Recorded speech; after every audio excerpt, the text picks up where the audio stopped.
இது வரைக்கும் மீன் வந்துட்டு புட்டு செஞ்சு சாப்பிட்டதில்ல. ஸோ அந்த மீன் புட்டு செஞ்சு சாப்பிட்றதுக்காக கேரளாவிலேருந்து இந்த பீஸ் வந்து வாங்கிட்டு வந்திருக்கு. இது இவ்வளோ பெரிய மீனை வந்துட்டு இப்போ தான் நான் என் கையால் தூக்கியிருக்கேன். பார்த்துருக்கேன், பட் என் கையால் தூக்கியிருக்கேன். அதனால கறிமீன் சொல்லுவாங்கள்ல, ஸோ அந்த மீன் இது பேர் என்னன்னு தெரியல. அங்கிட்டு கறிமீன் சொல்லுவாங்க. கிட்டத்தட்ட வஞ்சரம் பெரிய பீஸ் போடுவாங்கல்ல, அந்த அளவுக்கு பெருசாக இருக்குது இது. நாளைக்கு காலையில் பிள்ளைங்களுக்காக ஹாஸ்டல் சென்று கொண்டு போகிறதுக்காண்டி இதை வாங்கினோம்.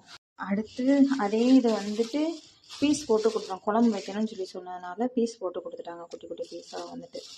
இதை வந்து குழம்பு வைக்கிறதுக்கு மை ஃபேவரேட் ஒன்று வாங்கியிருக்கு. என்ன அப்படின்னா மத்தி. இதை ஞான வரைக்கும் போட்டு பழுது பார்த்து பிச்சு பெயின் பார்த்து க்ளீன் பண்ணி எல்லாத்தையும் எடுத்து வச்சிட்டேன்.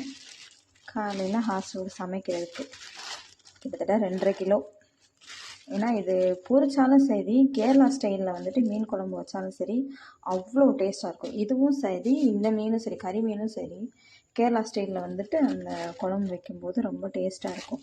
ஆக்சுவலாக மத்தியில் வந்துட்டு நிறைய மருத்துவ குணங்கள் அதிக அளவில் இருக்குது. ஸோ அதனால் வந்துட்டு மத்தி வந்துட்டு அதிக அளவில் எடுத்துக்கலனாலும் மாதத்தில் ஒரு தடவையாவது மத்தி மீன் வந்து நீங்கள் வந்து சாப்பிட்லாம். அதே மாதிரி இந்த விலாங்கு மீனுன்னு சொல்லுவாங்க, விரால் மீனா, விரால் மீன், அதுவும் வந்துட்டு அதிக அளவில் மருத்துவ குணம் உள்ளதுன்றதுனால அதையும் அதிக அளவில் சாப்பிட்லாம்.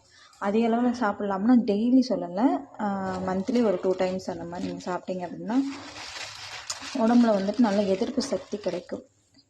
இன்றைக்கி நிறையா பேருக்கு வந்துட்டு மீன் வாங்கிட்டு வந்தேன், கேரளாவிலேருந்து வாங்கிட்டு வந்தாங்க. பட் எனக்கு ரொம்ப ஃபேவரேட் அப்படிங்கிறதுனால மத்தி மீன் வந்து நான் ரொம்ப விருப்பப்படுறதுனால வாங்கிட்டு வந்தாங்க. கேரளாவில் நான் இருந்தப்போ ரொம்ப டேஸ்ட்டாக இருக்கும் அது.